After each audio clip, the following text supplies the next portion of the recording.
I just showered for this, so it better be doing good numbers.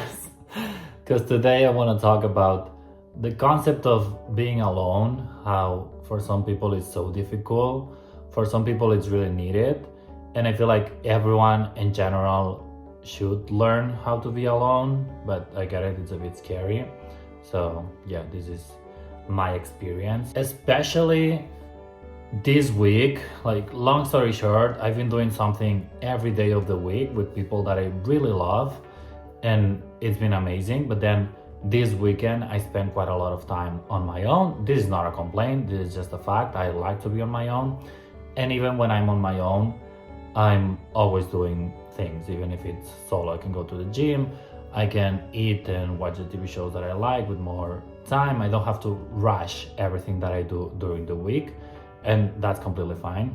But it's also really nice for me to have some weekends off, let's say, at least of socializing, not meeting friends, because then it gives me the time to just think about what happened, to just get through some, not overthink, but just go through stuff that happened recently that you think you are processing, but until you don't stop and you really think about it, you are not really processing. Because at least for me, during the week, working a full-time job, going to the gym, maybe meeting some friends, doing groceries and all the things that we have to do to survive, you don't allow yourself to think why are you thinking this stuff, why is this bothering you, why are you so happy from this, why do you like these people, why don't you enjoy some of the things that you are doing. So all these big questions, I guess. So this weekend, after watching some shows and stuff, it really made me think about my life, about my friendships, the people around me. But yeah, I was talking about being alone. Let's not get out of topic so quick, because I think it's really, really important. But I also get it why for some people it's so scary, because it's so easy to go through life just enjoying it, just feeling a lot, but without processing all these feelings. And I feel like we are too used to this, just doing a lot of stuff, being with people, then we go to bed, we wake up, and we need to be doing stuff all the time, and we do not. And I don't think that's the healthiest approach. There's some exceptions, of course. If you are, I don't know, this is really extreme, but let's say you are suicidal, and whenever you are on your own, the only thing that comes to mind is just ending it all, or really bad thoughts, it doesn't need to be suicide, then it makes sense to occupy your head with a lot of stuff. But if you are not in that position, I get it that it can be scary, but it's also really necessary, at least from my opinion, because it's not until you stop and you sit on those feelings and you sit on the things that have happened recently that you really have the time to process it, and you come to conclusions that you would never have come to if you are not finding the time to just sit on these thoughts and these experiences. And I get it that for some people it's terrifying, because sitting alone with your thoughts can go to dark places. And it happens to me, for example, if I'm not doing much during the weekend, maybe Saturday, the alone time, it goes a bit dark, just because you're still not fully processing what you are thinking. Let's say last week I was talking about this quote-unquote drama with some friends.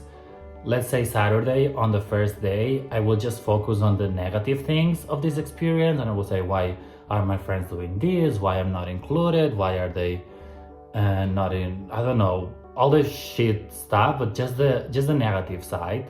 But then once you have time to really think about this experience, not just in a minute, just sit on it and really focus on this experience and why it happened and how did it affect you.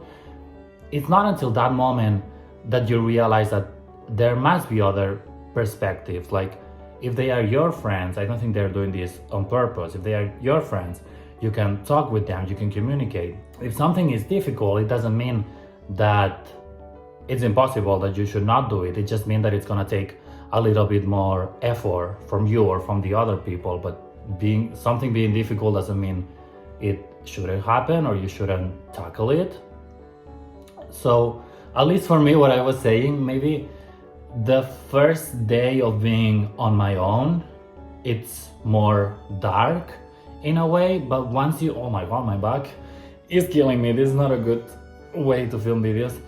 But yeah, the first day it gets a bit dark, I have to be honest, but it gets dark because you have to go through this darkness in order to reach the light. This sounds so fucking corny, I hate myself, but it is true, because in order to find a good conclusion, not good conclusion, just in order to process all of this, you need to go through the good and the bad. And if you are just on your own with your thoughts, with any inputs, without friends, without music, without shows, without absolutely anything, and the first thing that comes to mind when you go through your experiences is the dark stuff, is the dark side, of course you're gonna be miserable. But once you learn that at first you're gonna go through the dark spots, and then you're gonna come to conclusions that are not so negative, you're gonna focus more on the reality instead of just the dark side, then it's a really good exercise. So I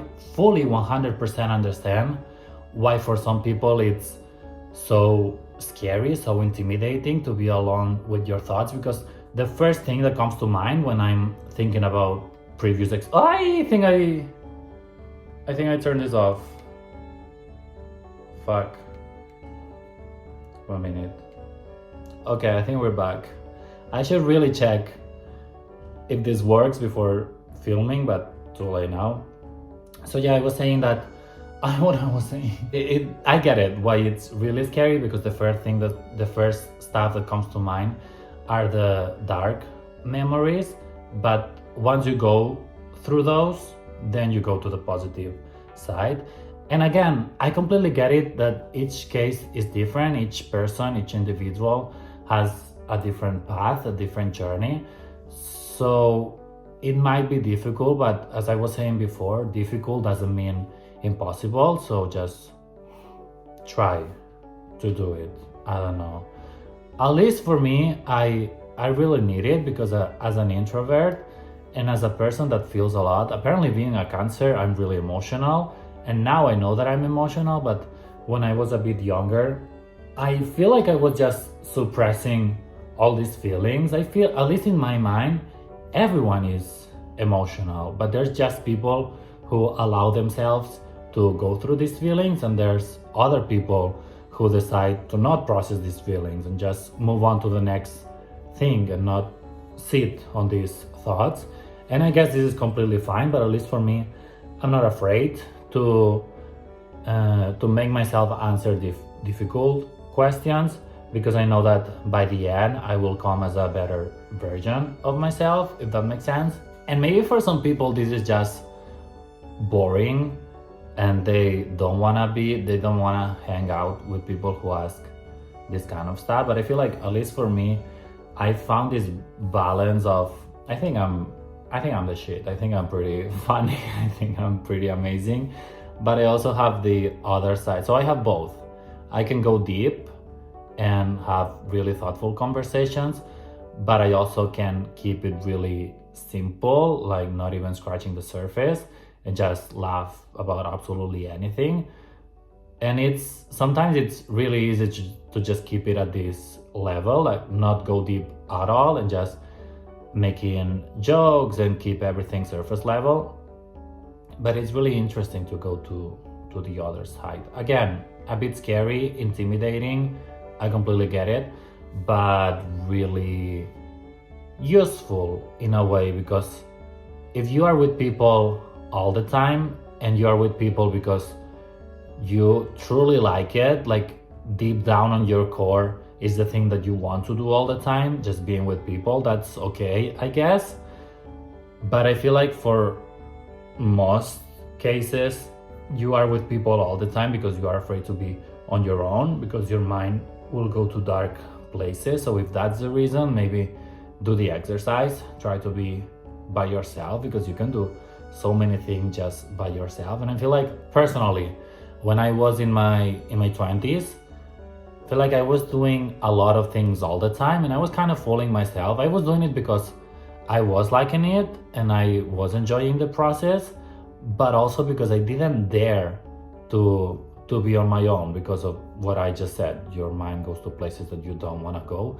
Now in my 30s, since I'm more mature, I lived a little bit more, I met a lot of people, I moved countries, I've done a lot of introspective work, like some inner work. I feel like now I'm really comfortable being on my own. And to be completely honest, some weekends, if I'm not doing much, I will not be the happiest person in the world, because just going through my stuff, like going through everything that I have in my mind, sometimes it's not really nice. So sometimes it's not a process that I enjoy. But even if you don't enjoy it, you are not afraid to go through this feeling, to tackle all your emotions. And I think this is kind of beautiful in a way. So if you are this kind of person that you're always with people because you really like it, then that's fine. If you are always with people and doing stuff just because you're afraid to be on your own, maybe do the exercise, because at some point everyone will be on their own. And maybe in my case it's a decision, but it's also because of circumstances. I don't have that many friends and I'm okay with that. So people shouldn't be afraid to be solo, because it's a really good exercise. And like I was saying, all through our lives we're gonna go through different phases. Maybe now you have a lot of friends, maybe in the future you will not. So it's good to do this.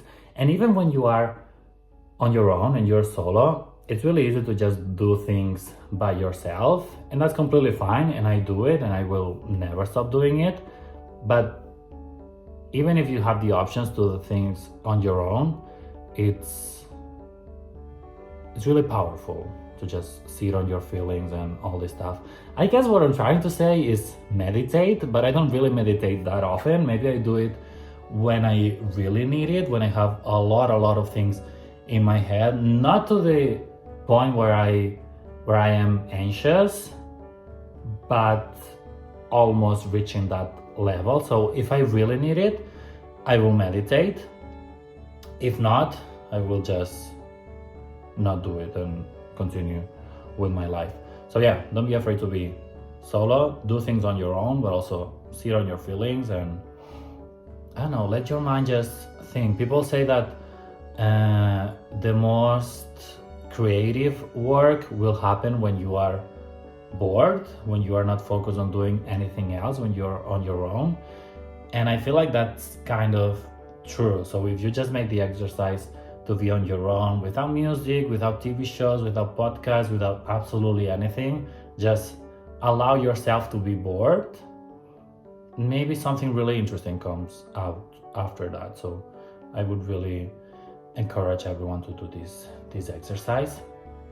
It always happens with these videos that I have a lot in my mind, and then when I'm trying to explain it, maybe it doesn't make that much sense. I've seen this meme a lot of times, that you have like 100% of information, the topic that you want to share, inside your head, and then the thing that you translate to the audience, in my case the YouTube video, is just 30%, if even. It's usually much less than that, but I swear to God that in my head it makes so much sense. It's just difficult to put it into words sometimes. But yeah, I think I'll keep this brief. I'll keep it as is. And yeah, let me know what you think about this topic. Like, subscribe, all this stuff, and see you soon.